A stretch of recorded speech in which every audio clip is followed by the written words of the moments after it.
നാടകം തുടങ്ങുന്നതിന് മുൻപ് മഹാനായ മന്നത്ത് ആചാര്യന്റെ കലയുമായി ബന്ധപ്പെട്ടതും എന്നാൽ അധികം ആരാലും അറിയപ്പെടാത്തതുമായ ചില കാര്യങ്ങൾ പറയേണ്ടത് അനിവാര്യമാണ്.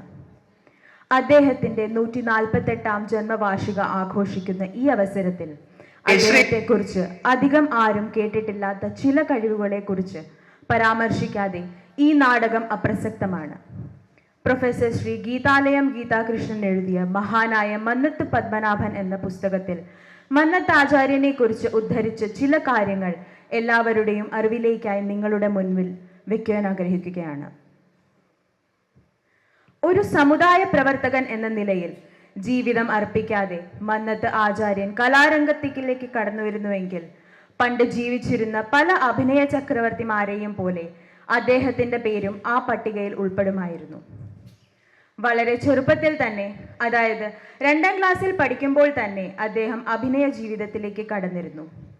പ്രസിദ്ധനായ തിരുവട്ടൂർ നാരായണപിള്ളയുടെ നേതൃത്വത്തിൽ നിർമ്മിച്ച ശാകുന്തളം എന്ന നാടകത്തിൽ മികവുറ്റ അഭിനയം കാഴ്ചവെച്ചുകൊണ്ടായിരുന്നു അദ്ദേഹത്തിന്റെ അഭിനയ ജീവിതം തുടങ്ങിയത്.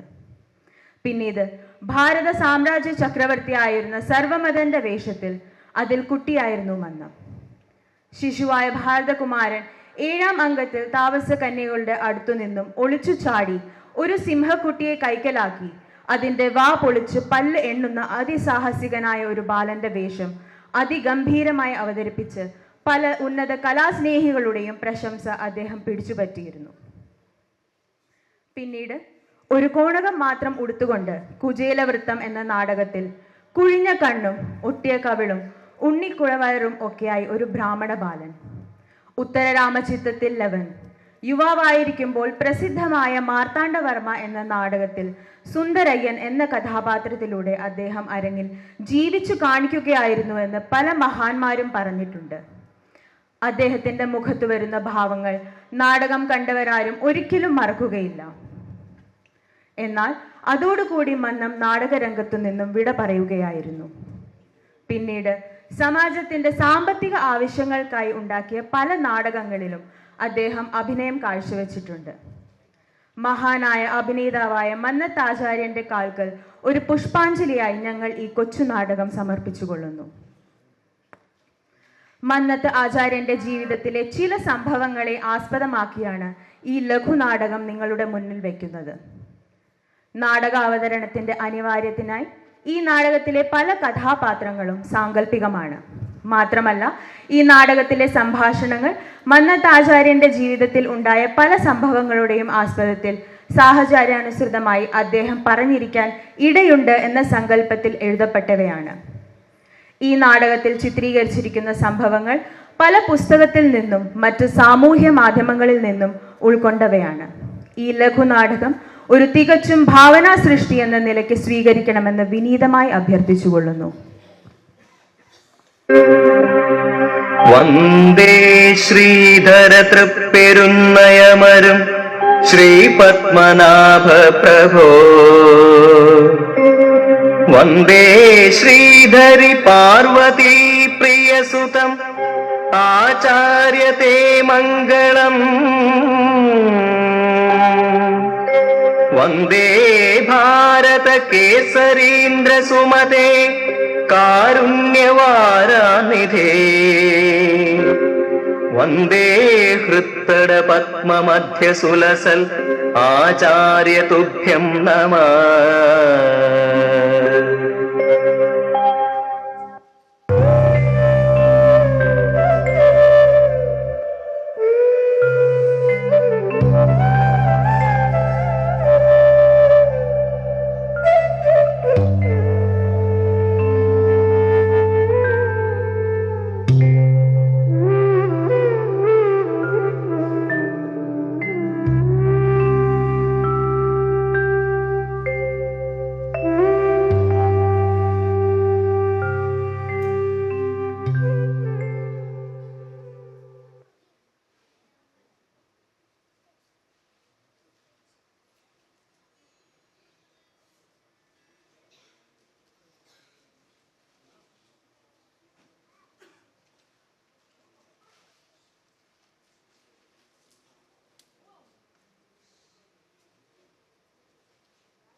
അല്ല ഓപ്പേ, ആകെ നാണക്കേടായി. പുറമെ ഇറങ്ങി നടക്കാൻ മേല. ആളുകൾ എന്തൊക്കെയാണ് പറയുന്നതെന്ന് ഓപ്പയ്ക്ക് വല്ല അറിവുമുണ്ടോ? എന്താ പരമുള്ളേ, രാവിലെ തന്നെ നല്ല ചൂടിലാണല്ലോ, എന്തു പറ്റി? ഈ കൊച്ചു പപ്പുവിന് ഇതിന്റെയൊക്കെ വല്ല കാര്യവും ഉണ്ടായിരുന്നോ? ചെറുപ്പത്തിലോ കഷ്ടപ്പെട്ട് വളർന്നതാണ്. പഠിച്ച് നല്ല വക്കീലുദ്യോഗവും കിട്ടി. അത് നാട്ടുകാർക്ക് വേണ്ടി വലിച്ചെറിയേണ്ട വല്ല കാര്യവും ഉണ്ടായിരുന്നോ? അതൊക്കെ പപ്പു കൊച്ചു നോക്കിക്കോളും. പരമപിള്ളയല്ലോ ഇവിടുത്തെ കാര്യങ്ങൾ നോക്കുന്നത്. കാര്യസ്ഥന്റെ കാര്യം നോക്കിയാൽ മതി. ഓ, ഒരു കെട്ടിലമ്മ വന്നിരിക്കുന്നു. വേലക്കാരിക്ക് കുടുംബകാര്യത്തിൽ ഇടപെടേണ്ട ആവശ്യം എന്താണ്? ഒന്നൊന്നര മുഴമാണ് നാക്ക്. ഇനി നിങ്ങൾ ഇതിന്റെ പേരിൽ കടിപിടി ഒന്നും കൂടണ്ട. എന്റെ കൊച്ചു പപ്പു നല്ല ബുദ്ധിയുള്ള കുട്ടിയാ. ചെറുപ്പം മുതൽക്ക് തന്നെ അവൻ കഷ്ടങ്ങളും കഷ്ടപ്പെടുന്നവരെയും കണ്ടു വളർന്നവനാ. കുട്ടിക്കാലത്ത് തന്നെ സമൂഹത്തിലെ അനാചാരങ്ങളോടൊക്കെ വലിയ വെറുപ്പായിരുന്നു. അവന്റെ മനസ്സിന്റെ നീറ്റൽ എനിക്കല്ലാതെ ആർക്കും അറിയില്ല. അതൊക്കെ ശരി തന്നെ.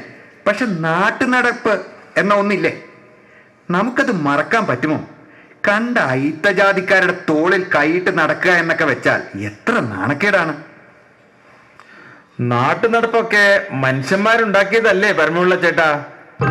മനുഷ്യന്മാർക്കും മനുഷ്യത്വത്തിനും നിരക്കാത്ത ഒരു നാട്ടുനടപ്പും നമുക്ക് വേണ്ട ചേട്ടാ. ഇതങ്ങനെ സഹിക്കാനുള്ള ഒന്നല്ല. ആരെങ്കിലുമൊക്കെ ഒരു എതിര് പറയണ്ടേ? ആ, അത് വേണം, തീർച്ചയായും വേണം. ആരെങ്കിലുമൊക്കെ മുന്നോട്ട് വന്നില്ലെങ്കിൽ എത്ര കാലം നമ്മൾ ഇതൊക്കെ സഹിക്കും?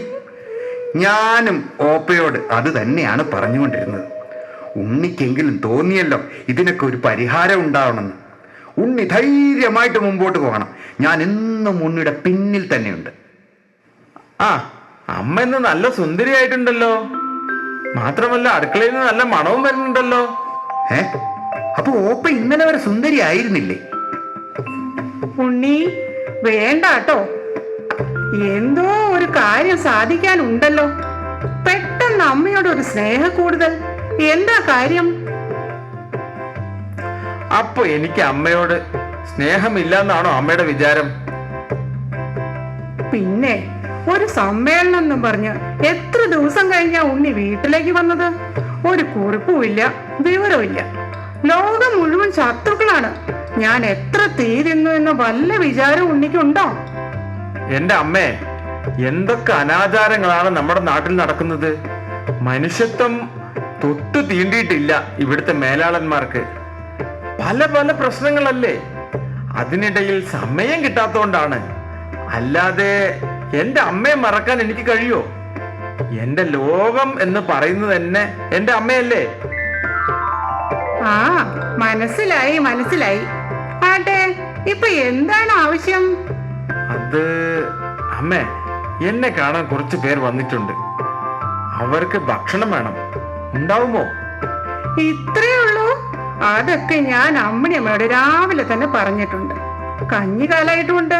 ഉണ്ണി ധൈര്യമായിട്ട് അവരെ വിളിച്ചു.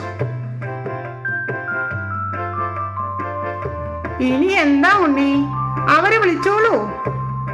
അതല്ല അമ്മേ. എന്താ ഉണ്ണി, പറയൂ. അമ്മേ, അത് ഗാന്ധിജി പറഞ്ഞത് അമ്മ കേട്ടിട്ടില്ലേ?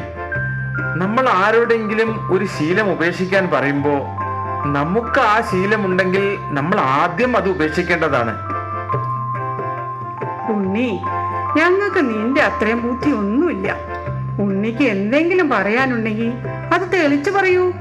അല്ലാതെ എങ്ങനെയാ ഞങ്ങൾക്ക് മനസ്സിലാവുക? അമ്മേ, ഇന്ന് എന്നെ കാണാൻ വന്ന 3 പേരിൽ ഒരാൾ ഒരു പുലയനാണ്. അയാളെ കൂടി ഇങ്ങോട്ട് വിളിക്കാൻ അമ്മ എന്നെ അനുവദിക്കണം. എന്റെ ഭഗവതി, എന്താ ഉണ്ണി ഇത്? നാട്ടിൽ നടക്കുന്നതൊക്കെ നമ്മുടെ വീട്ടിൽ വേണോ? നാളെ ഞാൻ മരിച്ചാൽ ഈ വീട്ടിലേക്ക് എന്റെ ശവസംസ്കാരത്തിന് പോലും ആരും വരില്ല. ഇത്രയ്ക്കും വേണോ? എനിക്ക് വിശ്വാസമുണ്ട് അമ്മേ. എത്രയും കുറഞ്ഞ കാലം കൊണ്ട് നമ്മൾ ഈ അനാചാരങ്ങളെല്ലാം പൊളിച്ചെഴുതും. ജാതി ചിന്തകൾക്ക് അതീതമായി എല്ലാവരെയും ഒരുപോലെ കാണുന്ന ഒരു കാലം വിദൂരമല്ല അമ്മേ. ഒരിക്കൽ ഒരാൾ ഒരടി മുന്നോട്ട് വെച്ചാൽ മതി, ബാക്കിയുള്ളവർ താനെ പിന്നിൽ വരും. ആ ആദ്യ ചുവട് മന്നത്ത് തറവാട്ടിന്റെ അടുക്കളയിൽ നിന്ന് തന്നെ ആവട്ടെ. ഐത്തോച്ചാടനത്തിന്റെ ആദ്യത്തെ ചുവട് മലീമസമായ ഈ സമൂഹത്തിന്റെ മുഖമടച്ചുള്ള ആദ്യത്തെ അടി എന്റെ പ്രിയപ്പെട്ട അമ്മയുടെ കൈകൊണ്ട് തന്നെ ആവട്ടെ. എല്ലാം ഉണ്ണിയുടെ ഇഷ്ടം. എല്ലാവരെയും വിളിച്ചോളൂ. പിള്ളയും കൈ കഴുകി ഇരുന്നോളൂ. പിള്ളയും ഈ നവോത്ഥാന ഉദ്യമത്തിന്റെ ഒരു ഭാഗമാകട്ടെ. അത് എനിക്ക് തീരെ വിശപ്പില്ല ഓപ്പേ. ഞാൻ ഇറങ്ങിയാണ്. നല്ല വിശപ്പുണ്ട്. കഴിച്ചാലോ? ഓ, അല്ലെങ്കിൽ വേണ്ട. കണ്ട ഇത്ത ജാതിക്കാരന്റെ കൂടെ കഞ്ഞി കുടിക്കാൻ എന്റെ പട്ടി വരും.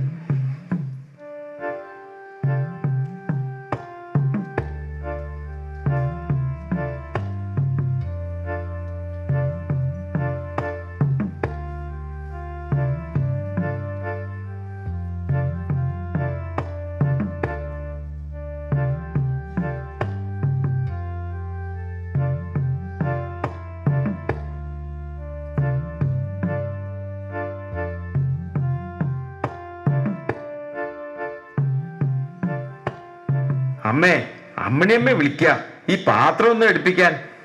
അയ്യോ വേണ്ട തമ്പ്ര, നിങ്ങൾ എന്നോട് കാണിച്ച ഈ സ്നേഹം മരിക്കുവോളം എൻ്റെ ഓർമ്മയിലുണ്ടാവും.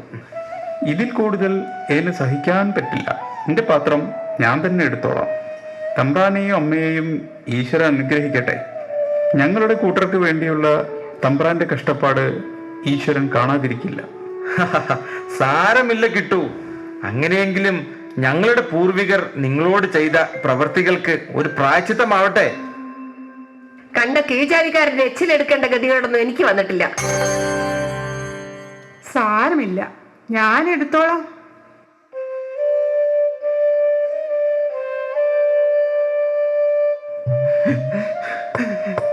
അമ്മേ, എന്താ ഉണ്ണി?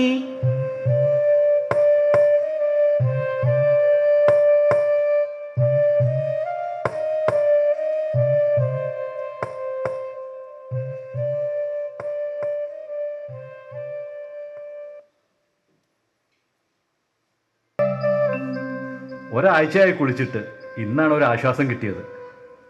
ഇവിടെ ഇങ്ങനൊരു കുളമുള്ള കാര്യം മറ്റേ സഞ്ചാരികൾ അറിഞ്ഞിട്ടാണെന്ന് തോന്നുന്നു. അതോ എല്ലാവരും നേരത്തെ കുളിച്ചു പോയോ ആവോ? നിന്റെ ഉറക്കം തന്നെ ഇല്ലയോ എല്ലാത്തിനും കാരണം? ഈ സത്യാഗ്രഹവും അടിപിടിയും ഒക്കെ എന്ന് തീരുമോ ആവോ? നമ്മുടെ അവകാശങ്ങൾ നേടും വരെ. ആ നായന്മാരുടെ നേതാവ് മന്നത്ത് പത്മനാഭനും നമ്മുടെ കൂടെ ഉണ്ടല്ലോ.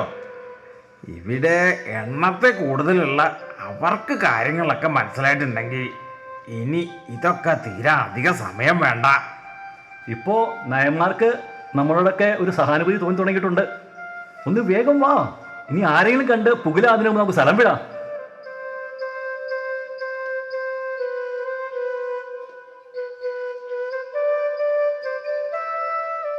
അയ്യോ ഓടിക്കോ തമ്പ്രാൻ വരുന്നേ, ഓടിക്കോ തമ്പ്രാൻ വരുന്നേ.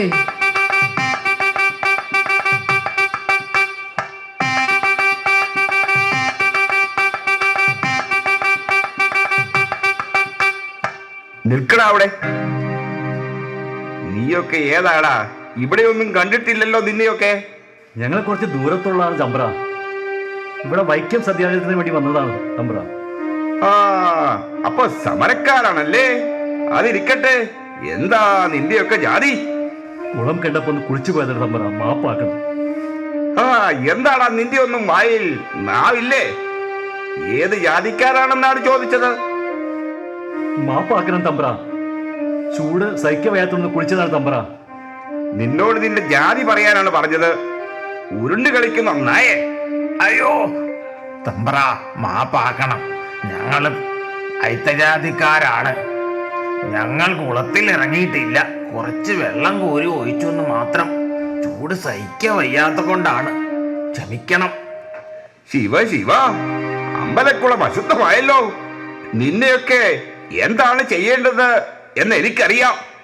രാമ, താൻ പോയി സമരപ്പന്തലിനടുത്ത് പോലീസുകാർ ഉണ്ടാവും, വിളിച്ചോണ്ട് വരിക.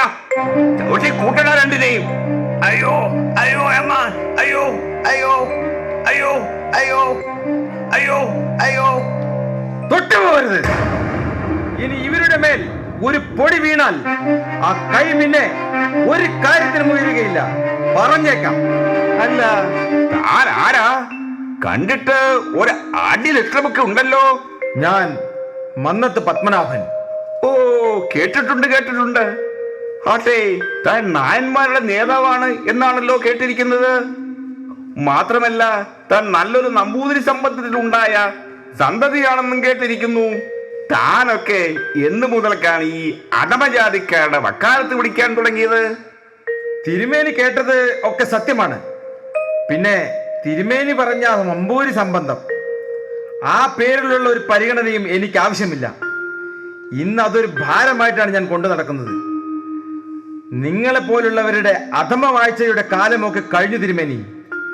ഇനി വരാൻ പോകുന്നത് സമത്വത്തിന്റെയും സ്വാതന്ത്ര്യത്തിന്റെയും കൊടുങ്കാറ്റാണ്. ആ കൊടുങ്കാറ്റിൽ നിങ്ങളെപ്പോലുള്ള ദുഷ്ടമരങ്ങളൊക്കെ പിഴുതെറിയപ്പെടും. വാ പോകാം. ഇവരെ ഞങ്ങൾ അറസ്റ്റ് ചെയ്തിരിക്കുകയാണ്, കൊണ്ടുപോകാൻ നിവൃത്തിയില്ല. ഇൻസ്പെക്ടറെ, തന്നെ പോലെ പല തൊപ്പിക്കാരെയും ഞാൻ നിലയ്ക്ക് നിർത്തിയവനാണ്. എന്നോട് കളി വേണ്ട. ഇവർ എന്ത് തെറ്റാണ് ചെയ്തത്? ഇവർക്കെതിരെ എന്ത് തെളിവാണ് താങ്കളുടെ പക്കലുള്ളത്? ഇവർ കുളം അശുദ്ധമാക്കി. തിരുമേനി കണ്ടോ? കണ്ടോന്ന് ചോദിച്ചാൽ ഇവർ കുളക്കരയിൽ നിൽക്കുന്നതാണ് നാം കണ്ടത്. സ്വാഭാവികമായി കുളത്തിൽ ഇറങ്ങിയിരിക്കുമല്ലോ. തിരുമേനി കാണാത്ത കാര്യങ്ങൾ തെളിവായി എടുക്കില്ല എന്ന് താങ്കൾക്കറിയില്ലേ? പിന്നെ ഇവർക്ക് വേണ്ടി വാദിക്കാൻ ആരും ഉണ്ടാവാറില്ല എന്ന ധൈര്യത്തിലാണ് തിരുമേനി പറയുന്നതെങ്കിൽ എനിക്ക് ആ വക്കീൽ കുപ്പായം ഒന്നുകൂടി ധരിക്കേണ്ടി വരും.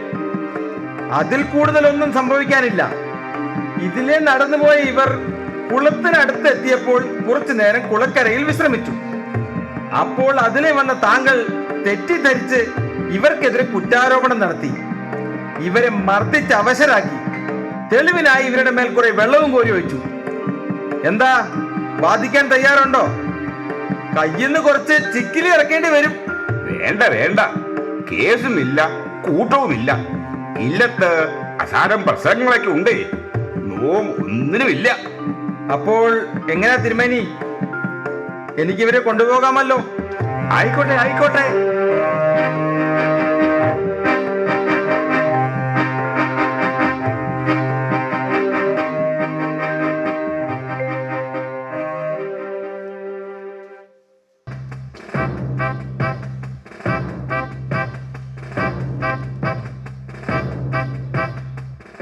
ഞാൻ നാരായണൻ ഉണ്ണി. അതിന് ഞാൻ ഒരു പത്രപ്രവർത്തകനാണ്. എന്നോട് ഇവിടെ വന്ന് കാണാൻ പറഞ്ഞിരുന്നു. ആര് പറഞ്ഞു? അത് നിങ്ങൾക്കല്ലേ അറിയൂ. എന്നോട് വരാൻ പറഞ്ഞു, വന്നു.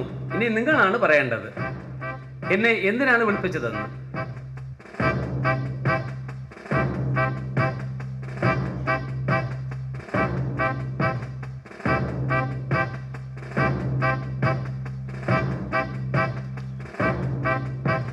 നമസ്കാരം സാർ. അങ്ങ് വന്നത് ഞാൻ അറിഞ്ഞില്ല. ഈ പോലീസുകാർക്ക് ഒന്നും ഒരു വിവരവും ഇല്ല. അങ്ങേക്ക് തിരുവുള്ളക്കേടൊന്നും ഉണ്ടാവരുത്. നിങ്ങൾക്ക് എന്താണ് വേണ്ടത്? എനിക്ക് പോവാൻ തിരക്കുണ്ട്. ഉണ്ടാവുമല്ലോ, വലിയ പത്രപ്രവർത്തകനല്ലേ, തിരക്കുണ്ടാവുമല്ലോ. വിരോധമില്ലെങ്കിൽ നമുക്ക് അങ്ങോട്ട് ഇരുന്ന് സംസാരിക്കാം.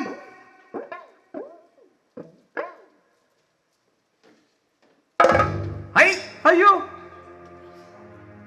എന്തെങ്കിലും പറ്റിയോ അങ്ങുന്നേ? അടിതെറ്റിയാൽ ആനയും വീഴും എന്നാണല്ലോ പ്രമാണം. നിങ്ങൾക്ക് എന്താണ് വേണ്ടത്? എന്തിനാണ് എന്നെ ഉപദ്രവിക്കുന്നത്? അയ്യോ, ഞങ്ങൾക്ക് അതിനുള്ള ധൈര്യമൊക്കെ ഉണ്ടോ? അങ്ങനെ അങ്ങ് പോയാലോ? ഇവിടെ ഇരിക്കേ, പോയിട്ട് ഒരുപാട് എഴുതാനുണ്ടാവുമല്ലേ. ഈ കൈ കൊണ്ടായിരിക്കും അങ്ങൊന്ന് എഴുതുന്നത്. അയ്യോ, ഗോപാലപിള്ളേ, ഈ സാറിനെ അറിയില്ലേ? വലിയ എഴുത്തുകാരനാണ്. അയ്യോ, ഇദ്ദേഹത്തെ അറിയാത്തവരുണ്ടോ? മന്നത്ത് പത്മനാഭനെയും വൈക്കം സത്യാഗ്രഹത്തെയും കുറിച്ച് ഘോരഘോരം പത്രത്തിൽ എഴുതുന്നത് ഇദ്ദേഹമല്ലേ? ആ, അത് തന്നെ. അപ്പോ നമുക്ക് ഇദ്ദേഹത്തിന് ഒരു പാരിതോഷികം കൊടുക്കണ്ടേ? നമ്മുടെ സുഖചികിത്സ ആയാലോ? ഗോപാലപിള്ളേ, ആദ്യം ഒരു ഉഴിച്ചിൽ അവന്റെ കുപ്പായ ഊരി മാറ്റുക.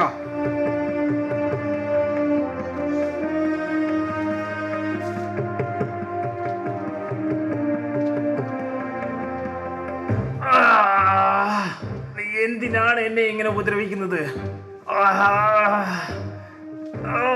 അയ്യോ അയ്യോ, അമ്മേ, അയ്യോ. ഇതിനെല്ലാം നിങ്ങൾ മറുപടി പറയേണ്ടി വരും. അടിച്ചോ, അടിക്ക്, എത്ര വേണമെങ്കിലും അടിച്ചോ. വിഷലിപ്തമായ നിങ്ങൾ മേലാളന്മാരുടെ മനസ്സിനൊരു ആശ്വാസം കിട്ടട്ടെ. അടിക്കോ. പിള്ളേ, ആ പച്ചയിർക്കൽ ഇങ്ങോട്ട് എടുക്കുക. ചെറിയൊരു പണിയുണ്ട്.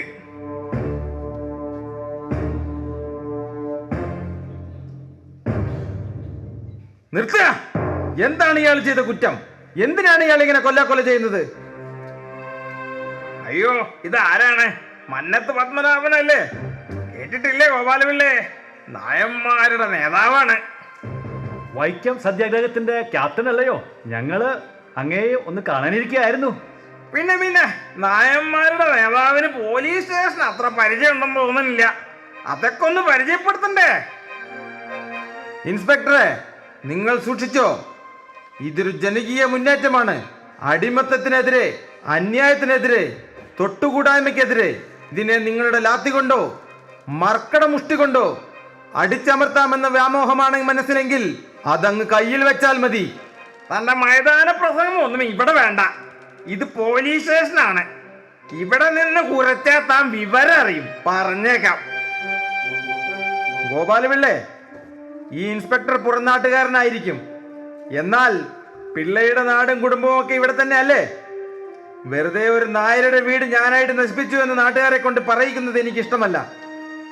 പിന്നെ ഇൻസ്പെക്ടറെ മാനെ, തന്നെ ഞാൻ പണ്ടേ നോട്ടമിട്ടതാണ്. താനല്ലേ കഴിഞ്ഞ ദിവസം കുളത്തിൽ കുളിച്ചുകൊണ്ടിരുന്ന സത്യാഗ്രഹികളെ മർദ്ദിച്ചത്? മാത്രമല്ല, തൻ്റെ ചില ഒളിസേവകളും ചുറ്റിക്കളികളും ഒക്കെ ഞാൻ അറിയുന്നുണ്ട്.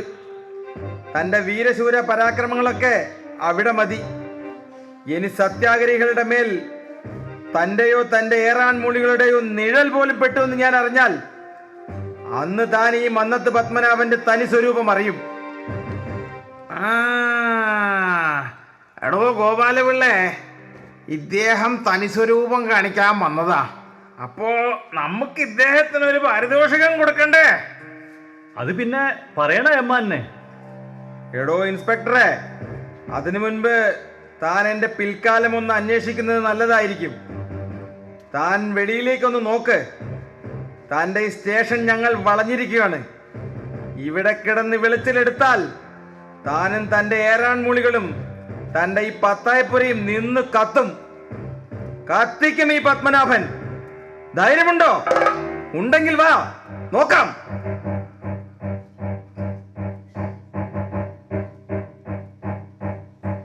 വന്ദേ മാതരം സഹോദര. കരയുന്നവന് ജീവിക്കാനുള്ള ലോകമല്ല ഇത്. പൗരുഷത്തോടെ കാര്യം പറയുന്ന ധൈര്യശാലികൾക്ക് മാത്രമേ ഇവിടെ ജീവിക്കാൻ മാർഗമുള്ളൂ എന്ന് താങ്കൾ ഈ സമൂഹത്തിന് കാണിച്ചു കൊടുത്തിരിക്കുന്നു. വരൂ, നമുക്കെല്ലാം ഒന്നിച്ച് ഒരുമിച്ച് അന്യായത്തിനും അനീതിക്കുമെതിരെ പടപൊരുതാം. വന്ദേ മാതരം. വന്ദേ മാതരം.